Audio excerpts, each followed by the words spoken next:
I think there'll always be pressure because of the name, always. I want to, of course, be part of the legacy that my family have built and continue that legacy. For any young chef, you want your own identity, you want your own food. People think tradition means repeat the past. For us, tradition is discipline. Following chicken mallet. Discipline gives you the right to change everything. The Celeriac Cacio Pepe and the cod dish that we're going to do today showcases part of what the Roux legacy is and the approach to cooking. Few ingredients, but cooked in the best possible, cleanest way. Here in Caractère, we bring together both culture, Italian and French. We bring together technique, taste, conviviality, and we try to put all together. I think I'm somebody who is quite precise and concise and wants things well done, full stop. So I will put pressure on myself to do things well, regardless if it's in a kitchen or not. There's less of a pressure now than I probably felt when I was younger. I've just gotten used to it now. I can deal with it better, put it that way. Definitely there was also pressure from the outside, I think. Not from family members, but you know, just in general, that's what I felt. Maybe that wasn't the case, but I kind of felt that, I think. For any young chef, you want your own identity, you want your own food. That is the whole point of having your own restaurant, is to be able to do your own food. That's what we do at Caractère, and that's also why the name of the restaurant is Caractère. It all came from Diego and I's extreme stubbornness. If you come to Caractère, you will taste or have a feeling of the Roux legacy and the Roux name. Potentially well hidden, but I think the sauce is the classic approach that we've taken in doing a dish is very much traditional French cuisine, and that is part of my family. But we've definitely taken a twist on that. I mean, especially in the Cacio e Pepe, our signature dish. It's been on the menu since day one at the restaurant, which obviously isn't a French dish by any means. So we're gonna kick off with the Celeriac Cacio e Pepe. So first off, you need to peel the celeriac and then peel all around. Pass it through a mandolin as such. So you get thick strands of celeriac that we then slice up to the size that we want. So we're gonna cut long bands, all the same size, and then we're gonna roll it up really, really tight. I do just the trim. And then it's about 1 centimeter, roughly like a tagliatelle or slightly bigger than a tagliatelle. So salted water. And then that will be blanched in salted water. Just for a few seconds. Immediately removed, because you don't want to overcook this, otherwise it goes to mush. My mom always cooked me a cacio e pepe, obviously with pasta, not with celeriac, and it's something that Emily loved. Put to dry for a few hours before use it. For the sauce cacio e pepe, we need only 2 ingredients, which is butter and cheese. We don't have the starch from the pasta. In this case, we're gonna add a little bit of cornstarch for give a texture to the sauce. The cornstarch we just melt with a little bit of water, and we're gonna create that what normally the starch from the pasta doing. So we're gonna put our mix of cornstarch inside, the butter,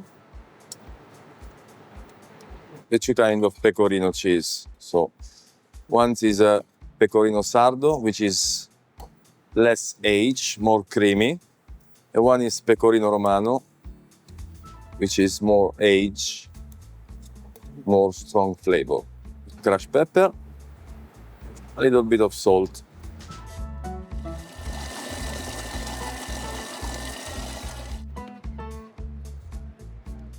So, as you can see, the result be a very creamy, smooth sauce.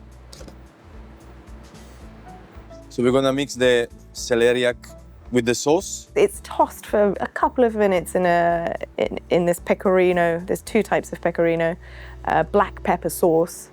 So now we're gonna plate. It's a dish that is not evolved in its recipe. It's the same recipe since day one. They're placed on the plate.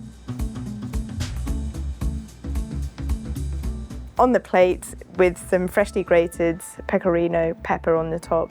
We finish upstairs normally with the balsamic. So here we have our Celeriac Cacio Pepe with extra aged balsamic vinegar. Caractère was opened in October 2018, so we're getting on a little bit. We're approaching our 10 years, slowly but surely. Yeah, it's been an incredible journey. Over the 8 years, I think it's been ups and downs and all sorts of roadblocks in the way. It was a lot of newness, put it that way. Well, I don't think we've changed our identity since we opened in 2018. I think we've very much stayed true to our values in that ingredients speak for themselves, try and sublime them in, I'm gonna, simplest way, but using our traditional and core foundations that we were sort of brought up with. Although we're from two different food cultures and heritage, Italy, France, born and raised in the UK, but I think we try and bring the best of all of that together. And that is still very much what we believe and do today. I think we've definitely fine-tuned and evolved, obviously, during those 10 years, but I think our core values have stayed the same. So now we're gonna prepare the steamed Cornish cod, stuffed mussel, white asparagus, and mortar sausage. Cod has been marinated with salt. You can see it took a very firm texture already before cooking. So what we want with the salt is lose a certain amount of water that is in the fish for give a better texture once cooked. So we're gonna steam the cod at 63 degrees. It's about 10 minutes. We also have stuffed mussel, so with chicken mousse, piment d'Espelette, lemon and chives, and all the trim of the sausage. And we're gonna just go with the cod for cook the chicken mousse. We're gonna set about 10 minutes and we're gonna check the temperature later. When it's come out from the oven, it's very beautiful. Now we're gonna roast the white asparagus that we have just lightly blanched before with the sausage and a bit of lemon. We're gonna start with the asparagus. This beautiful asparagus is the first from Italy, from Verona, which is well known for the white asparagus. The salt. So we wanted very light color, not much. Otherwise, it will be more bitter. Then when we have this color, right, we can add the mortar sausage.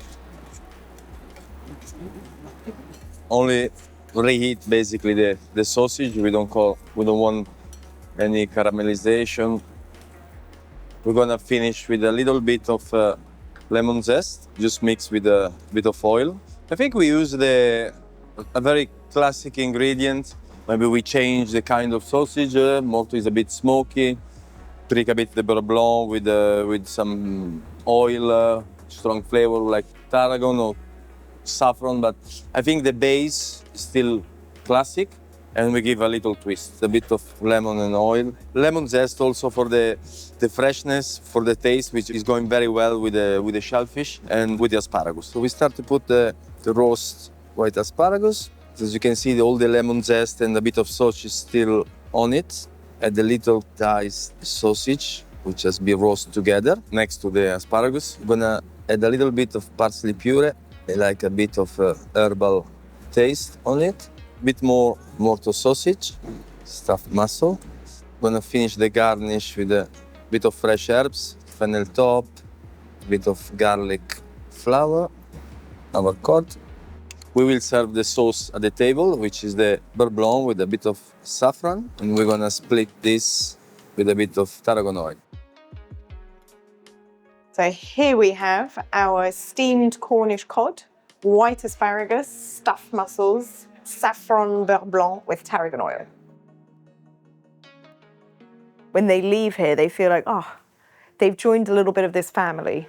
I would like they remember us for how good was the entire experience, not only what's in the plate, obviously. I will be happy if the food is good. But I genuinely think that's possible. One, because all of our staff have been here for nearly 2 to 3 years, so you will see the same people when you come back. I think that the consistency that we deliver is spot on now. I think I'm blowing my own horn here, but I genuinely feel that we're at a very beautiful place where front of house, back of house, everything is just so perfectly intertwined that every customer that comes through the door feels at home outside of home. I want to, of course, be part of the legacy that my family have built, part of the Roux Scholarship. You know, it's a scholarship that is there to put young chefs and young talent at the forefront of this industry. I want to continue that and build on that and grow with that, for that.